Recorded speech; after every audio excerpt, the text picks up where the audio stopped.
O mundo não precisa de mais pessoas incríveis, porque a verdade é que pessoas incríveis não têm capacidade de mudar o mundo.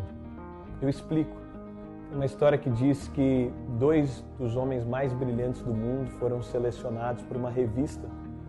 E essa revista pegou um dos seus jornalistas e ele passaria um dia inteiro com o primeiro desses homens brilhantes e um segundo dia com esse outro homem brilhante.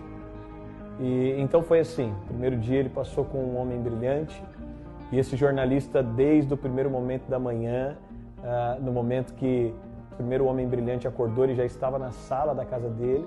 Ele passou todo dia, tomou café da manhã, almoço, participou das reuniões, participou do ambiente com os filhos, até o momento da noite que esse homem entrou no quarto para dormir.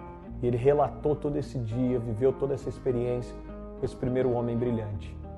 O segundo dia, então, a mesma coisa com esse segundo homem brilhante, com o segundo homem incrível.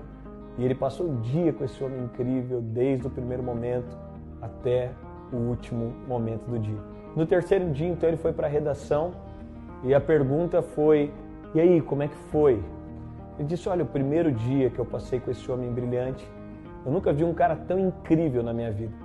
Ele, desde o primeiro momento, antes do sol nascer, ele já estava acordado, como ele cuida do corpo, a alimentação que ele teve no primeiro momento. A gente foi sair, ele entrou no helicóptero dele, ele mesmo pilotou o helicóptero, a gente chegou até o lugar da primeira reunião.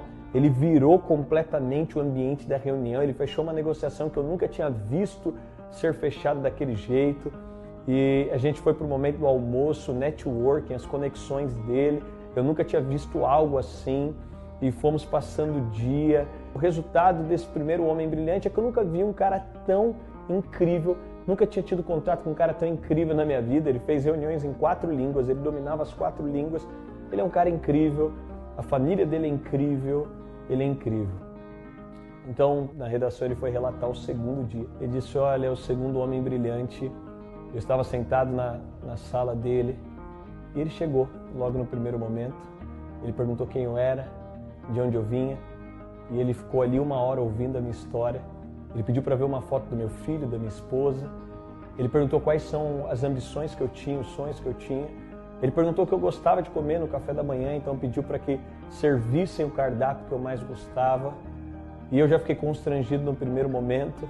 A hora que nós fomos, ele falou: hoje nós vamos de uma forma não convencional. Ele me levou para ver a coleção de carros dele e perguntou qual carro eu tinha o sonho de dirigir. E nós fomos então para o local do trabalho. Eu fui pilotando aquele carro e ele ali comigo mostrando o carro e como era incrível o carro. Nós chegamos no local de trabalho, ele já conhecia a minha história, me apresentou para todo mundo, perguntou qual o restaurante que eu mais gostava, que eu tinha sonho de conhecer, e na hora do almoço me levou. E a sensação que eu tive é que eu nunca me senti tão incrível. Ninguém nunca tinha feito com que eu me sentisse uma pessoa tão incrível. E foi passando o dia e eu fui me sentindo mais incrível. Ele me apresentou para pessoas, ele me conectou a novas pessoas, ele me abriu portas em um dia que jamais eu poderia ter aberto. E quando chegou no final do dia, esse segundo homem, eu diria: ninguém nunca me fez sentir tão incrível quanto esse homem. O primeiro é o homem mais incrível que eu conheci. O segundo é o homem que fez com que eu me sentisse a pessoa mais incrível em toda a história da minha vida. A Bíblia vai falar sobre um Cristo que veio ao mundo não para provar o quanto é incrível, mas para demonstrar o quanto as pessoas podiam. Foi o primeiro rei que serviu. Foi o primeiro rei que se colocou no lugar de servo e lavou os pés dos discípulos. Por isso não é o quanto você pode ser incrível, é o quanto você pode levar as pessoas a entender o quão incrível elas são. Não é o quanto de dinheiro você pode ter, é o quanto o seu dinheiro pode servir as pessoas. Não é o quanto e o número de pessoas que podem te servir, é a capacidade que você tem de servir o maior número de pessoas. Por isso, o que muda o mundo não são pessoas incríveis. O que muda o mundo são pessoas que despertam nas outras e que levam as outras a perceber o quão incrível elas são.